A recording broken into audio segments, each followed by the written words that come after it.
So ARTUR BETERBIEV makes history by becoming the first ever undisputed light heavyweight champion since Roy Jones Jr. But he did it in very controversial fashion. A lot of people online are saying that Dmitry Bivol should have won and that it was in fact a robbery.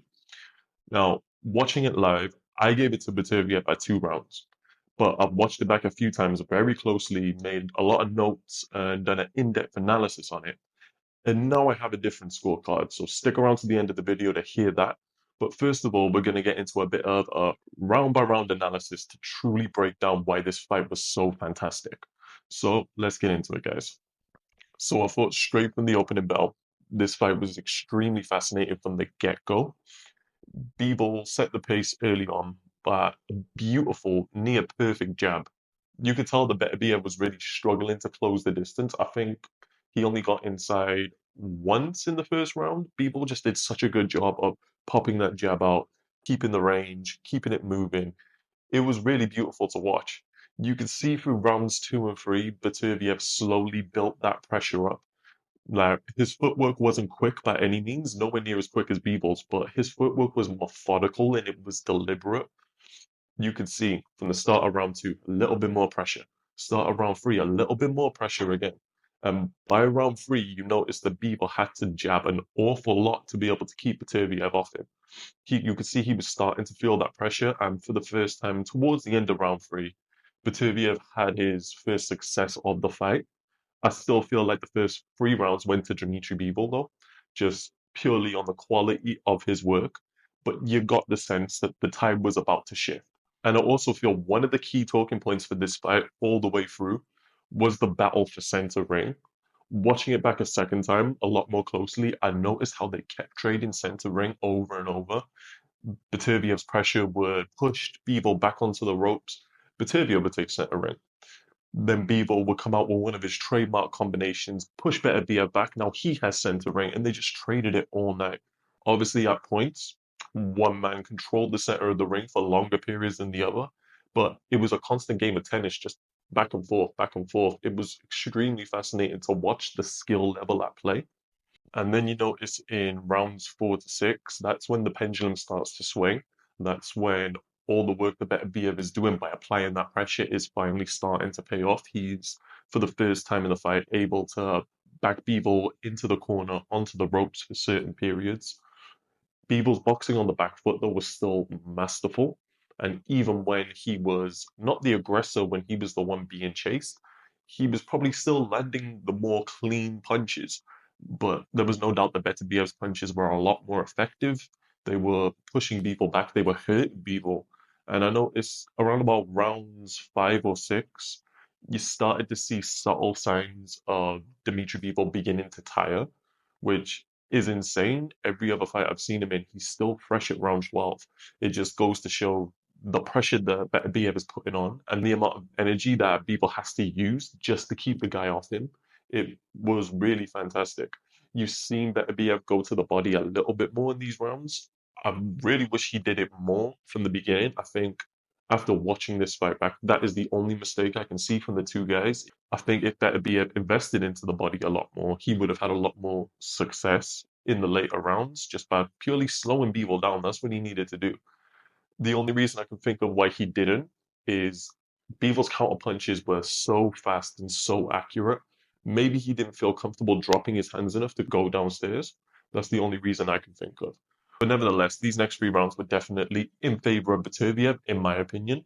There were a couple swing rounds in there where you could possibly give it to Bivol based on, like I said, he was landing the cleaner shots. But the thing is with Beterbiev, he doesn't have to land clean to hurt you. A lot of the punches he were throwing were catching Bivol on the arms, catching him on the gloves, but he was still showing the more signs of being hurt. His face was starting to get marked up. He was breathing a lot heavier than Beterbiev. That's why I gave these 3 rounds to Beterbiev. And then you have rounds 7, 8, and 9 where the pendulum swung again back in favor of Dmitry Bivol. He seemed to get a second wind and his output increased and the quality of his output increased to back where it was at the beginning of the fight. His jab was much crisper again, and it was amazing how he was able to time Beterbiev's pivots, where Beterbiev was trying to pivot to cut off the ring. Bivol just timed him perfectly with a jab or a cross. It was beautiful boxing to watch, and the combinations that you've seen from Bivol in these rounds were just awe-inspiring. It's some of the best work I've seen in recent times. And I was also really impressed with how, despite being hurt, despite being tired, Bivol still kept his shape perfectly. That discipline that he has is something we all thought he had, but because he hadn't been pushed and tested up until this fight, we didn't know whether he had it. We know he has that now, that heart, that grit, that discipline. He has it in spades. So yeah, I think round 7, 8, and 9 I gave to Dmitry Bivol. I think first time of watching, I gave a couple of these to Beterbiev, and I noticed why. Because I feel Beterbiev had a habit of coming on very strong in the last 30, 40 seconds of these rounds, especially in round 7 where he broke Bivol's momentum for the rest of that round. And I feel watching it live, you see that at the end, that's what you remember when the round ends, so you score it to Beterbiev. But I'm fairly confident in saying that Bivol won these 3 rounds just purely on the amount of quality work he did throughout the 3-minute periods, especially in round 9. I think that was the best round of the fight for Bivol. Just the punches he was throwing and his movement, his boxing on the back foot, being able to turn it into offense with those lightning quick combinations. It was just beautiful to witness. And I also noticed that Bivol was going to the body a lot more than Beterbiev was, which I feel helped him a lot with his shot variation, and that helped him land the more cleaner punches, as Beterbiev's attention was split between head and body, having to defend both, which I feel worked very well for Bivol. And at this point, I feel Beterbiev has to win the last 3 rounds in order to get a decision. Right now, I feel like Beterbiev was head in the fight. But once again, the pendulum switched again in the championship rounds in favor of Beterbiev. I think it was going into round 10 where Beterbiev's corner said, you need the knockout to win. I don't think that was necessarily true, but I feel them telling him that instilled the type of urgency in Beterbiev that he needed. Because from round 10 onwards, he was coming out the gates like a man possessed. His pressure just ramped up to the next level, and he was really pressuring Bivol.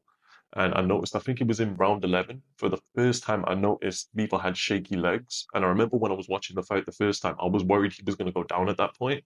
Beterbiev's physicality just took over. The boxing skill from Bivol was still there to see.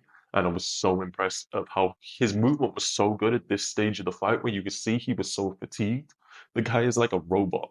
But yeah, I definitely feel these last 3 rounds, there was a few swing rounds in there, but in my opinion, it was Beterbiev who had the more clean, effective work and had the more urgency about him. Like I said, there was pockets in the rounds where Bivol did really well, so the rounds are open up to interpretation. There's so many swing rounds in this fight. I think all in all, I had about 5 rounds in this fight that could have gone either way, open to interpretation that you can't really argue if you gave it to either guy. That's why you can score this fight so many different ways, whether you scored it for a Bivol win, a Beterbiev win, or a draw. I feel all those opinions are valid because it was so close for the majority of this fight. But yeah, overall, absolutely amazing fight. I don't think it's a fight that casuals would enjoy too much. It wasn't that jaw-dropping drama that we had with Dubois and AJ, for instance, but it was the levels were there to see, and I feel just on the perspective of having 2 guys in the ring on the top of their game, I haven't seen anything beat this in a while. Like I was mentally fatigued after just watching the fight, so God knows what those guys were like who were actually in the ring. Like I feel this was a truly classic fight and is going to be one of the defining fights of our generation that we will look back on in the future. Like I said, it was more of a chess match than a blockbuster. It wasn't on the level of Hagler Hearns, for instance. But it will be a fight that will be remembered very fondly, I feel. There is a lot of controversy surrounding it now. But I feel once that dies down, people go back and watch it and just see how good a fight it was. It is going to go down in the history books, without a doubt. So the moment you guys are waiting for, what is my new updated scorecard? Like I said, watching it live, and if you watch my instant reaction video, I had it 115 to 113 for Beterbiev. After watching it back again, I'm watching it very closely with the commentary off. I've given it a 114 draw. Very anticlimactic, I know, but I feel in a way that is a fair scorecard. I believe this fight deserved a draw. It is one of those few fights where you want it to be a draw because neither guy deserved to lose. Both of them gave 10 out of 10 performances or close to it, 9.5 a minimum. And if they gave that performance against any other light heavyweight on the planet, either one of them would have had an easy win. It was just the fact that both of them were generational greats, giving some of the best performances ever. This was without a doubt the best performance I've seen from Dmitry Bivol. I definitely think it trumps the Canelo performance just on the level of opposition and how much he had to dig deep and how much adversity he had to come through. For the majority of the Canelo fight, Bivol had it all his own way.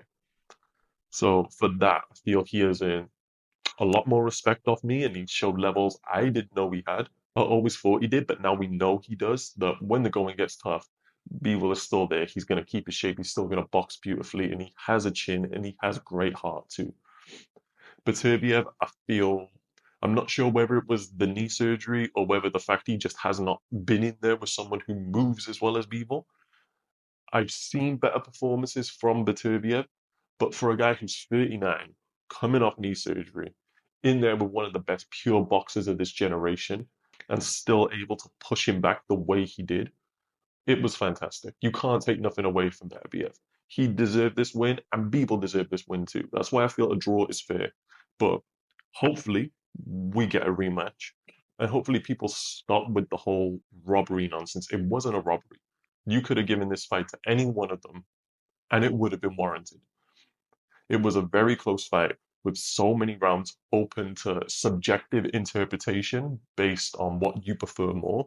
Do you prefer the elite level slick, fleet-footed boxing of Bivol, or do you prefer the constant pressure, the power, the methodical footwork of Beterbiev?